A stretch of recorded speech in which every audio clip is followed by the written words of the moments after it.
se nahrávám. Čauky, vítejte v dalším dílu naší show. A chtěli jsme vás pozdravit s Barun. Tohle je pejsek Barunka. Ahoj, Barunko! Barunko, pojď sem, hop! Hop! Na, telefonek.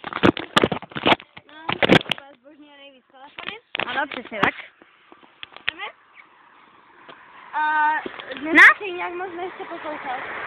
Jdeme. Barunko! Super. Teď si žrala celou misku žrádla.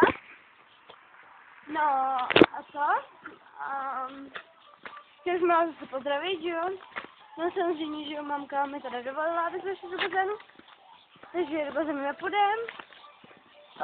Na nejvíc tak asi taky do sprchy. No a pak jo, budeme zase natáčet, takže zase naše seriály, celebrity a bezděláci.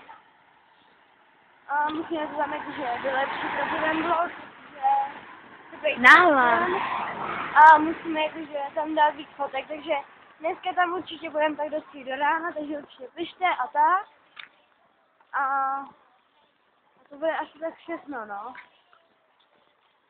A taky dělat blbosti. No, to taky, no. Jdeme.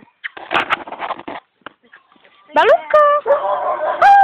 Super. Lezi si. Au. Barunko, pojď. Just like me. Jo. A nějaký žlutek by se bez na to. Takže se mějte pěkně. Tak jo, čau.